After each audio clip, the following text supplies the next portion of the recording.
nag-work po tayo sa mga industry. Usually din po ito ay partnership din po sa mga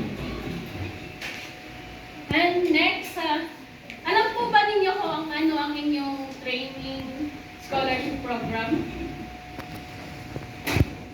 Ano po ang inyong scholarship program? TWSP. Hindi. Yung type ng scholarship na meron kayo? TWSP. Ano yung? Ano? TWSP o TTSP? Ha? PWSP. So, since PTSP, okay. So, sa PTSP po tayo.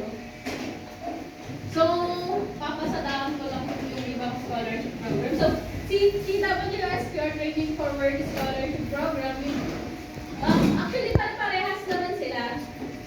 Pero ang ano lang po na ito, ang focus nito is to fulfill the demand ng mga kakulangan ng manpower sa mga industries. And for TTSP, syempre for sa mga wala pong access ng ating mga training programs or yung walang kakayahan po na makapag-avail ng ating training programs. And for step naman po, for employment din po siya, pero mostly po is sa mga individuals na gustong maging self-employed. Kaya usually ito yung mga parang kunwari pag yung mga beauty care, yung gusto nilang bahay-bahay. And ang ating PES for Private Education Student Financial Assistance. Dito po, bibigay po ng allowance si TESDA sa mga learners natin na walang kakayahan. Pero I think as of now, wala pa siya. Wala pa ma-implement. And next is ang ating diploma or ang BACTEA. Universal Access to Quality Tertiary Education. Dito po, meron po tayong diploma program sa TESDA for 3-year, yung mga 3-year course po. Dito po nagbibigay ko ng free tuition fee, may allowance, and learning materials. And pero as of now, nakapag-start na po yung scholarship program na ito. So baka may gusto sa inyong mag-avail sa next sem pa po siya. Next year. Next year lang, hindi next year. Ano po yung N? Sir? Ano po yung sabi niyo? Enro?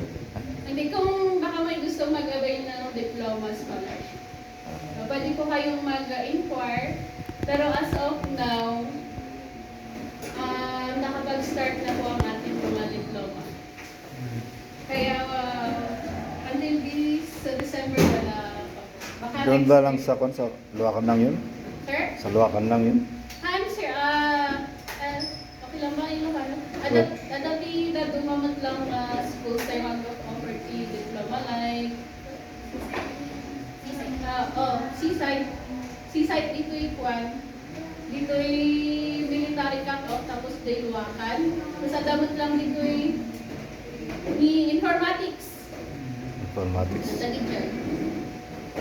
Yung usually sa 3 courses lang ay related din sa computer.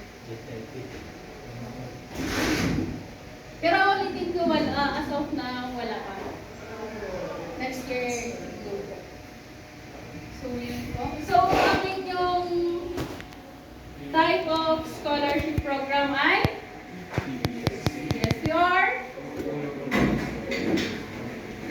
Pakiulit po. Yung Carabao Scholarship Program. So, sino gusto magbasa?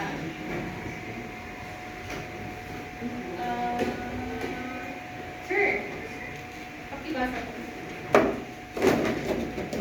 Scholarship programs published through Republic Act number 112/30, which mainly aims to provide more innovative approaches to TVET.